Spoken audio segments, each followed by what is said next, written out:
मैं जब भी अपने आप को स्क्रीन पे ट्रेन करते देखता हूँ, मुझे लगता है कि I am not pushing myself enough. My working sets look easy, my working sets don't look like I am pushing myself enough. I don't know, you tell me while you are seeing me performing this set, आखिरी के जो 2 3 4 reps हैं, क्या उन reps को देख के आपको लग रहा है that it is difficult for me?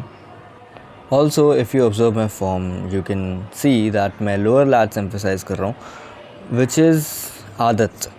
और ये आदत मुझे तब लगी थी जब मैंने posing सीखना शुरू किया था HSF के जस्ट पहले।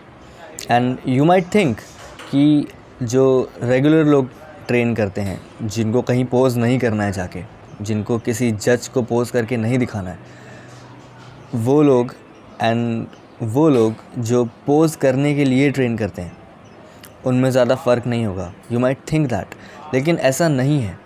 Once you start posing, once you start learning how to pose and just randomly हर रोज़ एक बार मिरर के सामने एक रैंडम फ्रंट डबल बाइसेप कर देना इज़ नॉट पोजिंग। पोजिंग मतलब एक्चुअली IFBB के क्राइटेरियाज़ के अनुसार आप जब पोजिंग सीखो, एक पोज मास्टर करने में सालों लगते हैं, वो अगर आप करना शुरू करो, then you will realise that training का अप्रोच कम्प्लीटली बदल जाता है। एक रेगुलर इंसान वैसा ट्रेन नहीं करता जैसे एक पोज़र ट्रेन करता है, and that is the difference between professionals and non professionals, which is not good और बैड। लेकिन आई वुड प्रेफर कि मैं एक रेगुलर इंसान के जैसे ट्रेन करूं और ये जो पोजिंग वाला माइंडसेट है वो अपने अंदर से निकाल दूं, because this is not good. This feels like कि मैं कुछ चेज़ कर रहा हूं जो मुझे इतना चाहिए नहीं। I am running behind something, I am chasing something जिसकी मुझे भूख नहीं है, राइट? थोड़ा पोएटिक साउंड कर रहा हूँ मैं, बट या you know what I mean. The only reason why I have this exercise in my program is for the sake of its simplicity. काफ़ी simple exercise है, just grab a dumbbell and pull. That's it. मुझे कुछ setup नहीं करना है, I just have to instinctively take a stance and just pull the dumbbell. That's it. And that is the greatness of this exercise.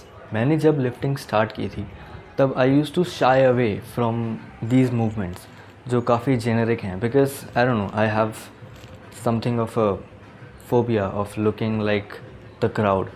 क्योंकि this is weird, don't जज me, ये जो exercise है यूनिलैटरल डंबल रोज, ये एक काफ़ी generic exercise है।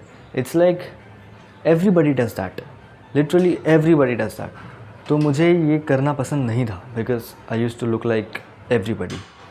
And I don't know how to explain this, कि why I was phobic of it, and this is weird. मैं इनफैक्ट ये केबल पुलोवर्स भी नहीं करता था बिकॉज ऑफ कोर्स ये भी काफ़ी जेनेरिक एक्सरसाइज है, सब लोग करते हैं ये, इसलिए मैं नहीं करता था बिकॉज मैं सबकी तरह थोड़ी हूँ राइट। सो इस वजह से मैं ये एक्सरसाइज नहीं करता था। But recently what happened is, recently I grew up and I decided कि सब कर रहे हैं तो भी मैं करूँगा। Now that I am speaking of this, now that I am actually addressing this verbally, I am realising that exercise selection is not the only thing जो मैंने भीड़ का हिस्सा ना होने के लिए की है। There are lot of things जो मैं अनकन्वेंशनल वेज में करता हूँ या मैंने किए हैं, which is rooted with this phobia, and this is very understandable. This sure is ridiculous, लेकिन I also understand this, and the best relatability you can do with such kind of a mindset is Bunny, you know, Kabir Thapar. You can relate this with him because he has literally the same phobia, you know. He says कि 22 तक पढ़ाई, 25 पे नौकरी, 26 पे छोकरी, 30 पर बच्चे, 60 पर retirement, etc. He says that, and he says कि that ऐसी घिसी पिटी लाइफ थोड़ी जीना चाहता हूँ मैं। He says that because उसको भी phobia है। Bunny's character has the phobia of living like everybody else or that certain way, you know. So he is very much sure of what he does not want to do, and that is exactly what my thing seems like. लेकिन the difference between me and Bunny is that Bunny also knows what he exactly wants to do, right? He exactly knows what he wants to do, and I am almost there. I am almost. I have a vivid vision of what I exactly want to do, but it's not sealed yet. My fate is not sealed yet. There's also another big problem with me, and that problem is that मैं literally एक training video के voice over में philosophy discuss करने लगा हूँ, and this needs to stop because what the hello.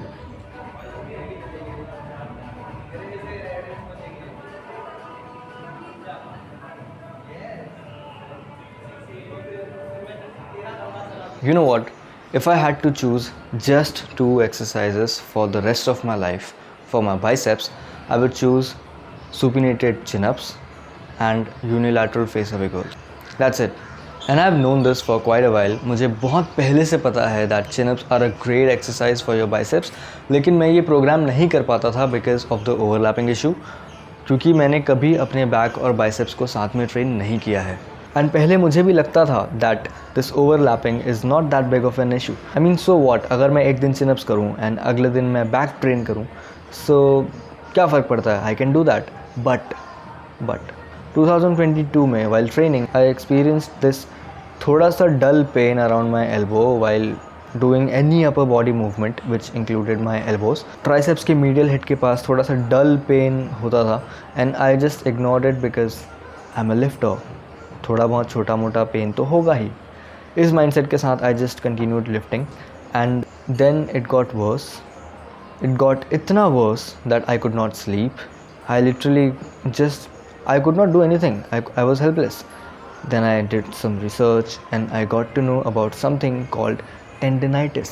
Tendinitis basically is about your joints. It's more about your tendons, but it does concern your joints.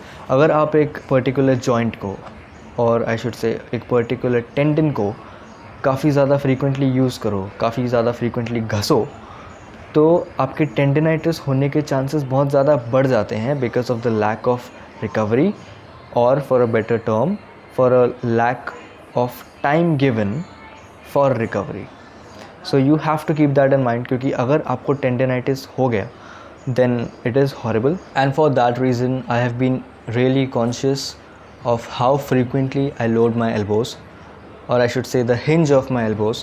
I'm very conscious that I don't load the hinge of my elbows very frequently. अगर screen पे मेरा form देख के आपको लग रहा है कि मेरा फॉर्म काफ़ी लाउजी है और मेरा एसेंट्रिक काफ़ी ख़राब है, then I will agree with you. लेकिन एक आर्ग्यूमेंट ये भी है कि क्या एसेंट्रिक नेसेसरीली स्लो होना चाहिए? I would say no.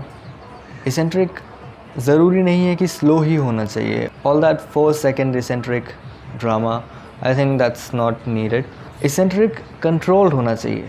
अब वो कंट्रोल आप 1 सेकेंड के लिए करो या 4 सेकेंड के लिए करो, in the physical world time is anyways relative. It's the control that matters. आप कितना एफिशिएंटली अपने वेट को, अपने रेजिस्टेंस को कंट्रोल कर रहे हो, that's what matters.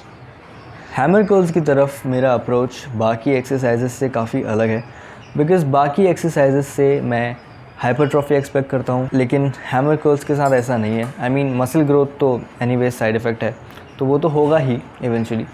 But what I directly expect from hammer curls is getting stronger in lifting things हाथ से, जैसे बाल्टियाँ उठाना या मम्मी के साथ सब्जियों का थैला पकड़ना, क्योंकि इस ही मोशन में you lift something of the ground. जैसे छोटे बच्चे, 5, 6, 7 साल के बच्चे जो मैक्स 20-25 किलो के होते हैं, उनको आई कैन लिफ्ट एक हाथ से. सो अगर आप भी बच्चा चोरी बिज़नेस में महारत हासिल करना चाहते हो, then do your hammer curls.